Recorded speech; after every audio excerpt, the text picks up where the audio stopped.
fait un rêve il y a, je sais pas combien de temps. J'ai fait un rêve, c'était au mois de juillet, juin-juillet 2016. Un rêve concernant l'enfer. Alors c'était un rêve qui était court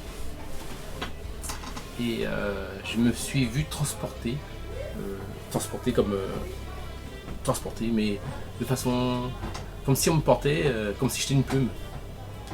Et on me portait dans les entrailles de la terre. Et je finissais par... je suis rentré dans une sorte de grande grotte, vous savez, comme les spéléologues là, qui rentrent dans les cavités souterraines. Mais et souvent ils trouvent de l'eau. Mais là c'était pas de l'eau, là. C'était un lac de feu. Ne craignez pas ceux qui tuent le corps et qui ne peuvent tuer l'âme. Craignez plutôt celui qui peut faire périr l'âme et le corps dans la géhenne. C'était un lac de feu, comme on dit dans la Bible. Et je me suis vu approcher de ce lac de feu. On me tenait. Donc j'avais aucune prise, j'avais rien pour me tenir, pour pouvoir retenir sous quoi je tombais. Et je sentais comme cette envie de vouloir me jeter dans le feu. Et donc j'appréhendais ce moment-là. Et pendant que j'ai cette appréhension-là, je m'approchais, enfin c'est pas moi, on me portait. C'est comme si on me prenait on me élitroyait, comme les hélicoptères qui prenaient les charges, vous voyez. Et donc, j'étais comme ça. Je savais pas qu'est-ce qui me tenait, mais ça avait une puissance, il y avait une force tellement que je me sentais comme une plume dans leurs mains.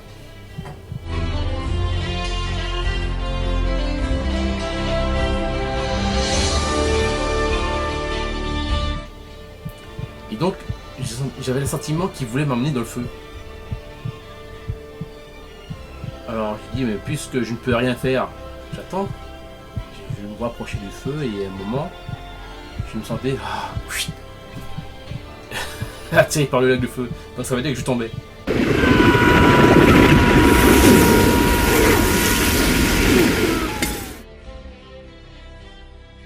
Et boum, je me réveille. Je me réveille dans le rêve. C'est-à-dire qu'en fait, physiquement, c'est-à-dire de façon réelle, je suis en train de dormir. Et donc, dans le rêve, toujours, je me réveille dans le rêve et je cours aller faire tout ce que le bon Dieu m'a dit de faire. Parce que j'ai compris qu'en fait, si je n'obéissais pas à la parole de Dieu, j'allais tomber dans ce lac-là. Je considère que ce rêve est un avertissement.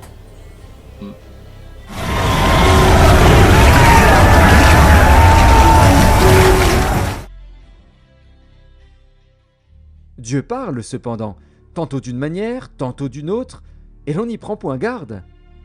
Il parle par des songes, par des visions nocturnes, quand les hommes sont livrés à un profond sommeil, quand ils sont endormis sur leur couche. Alors il leur donne des avertissements et met le sceau à ses instructions, afin de détourner l'homme du mal et de le préserver de l'orgueil, afin de garantir son âme de la fosse et sa vie des coups du glaive.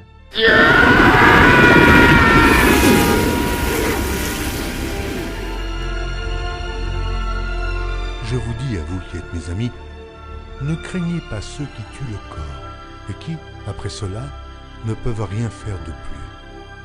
Je vous montrerai qui vous devez craindre.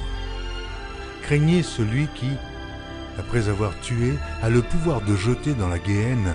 Oui, je vous le dis, c'est lui que vous devez craindre.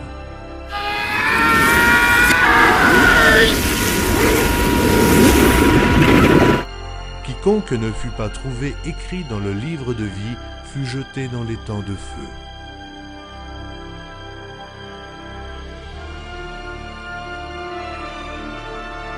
Mais pour les lâches, les incrédules, les abominables, les meurtriers, les impudiques, les enchanteurs, les idolâtres et tous les menteurs, leur part sera dans les temps ardents de feu et de soufre, ce qui est la seconde mort.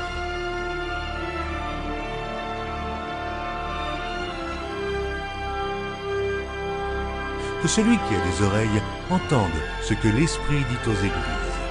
Celui qui vaincra n'aura pas à souffrir la seconde mort.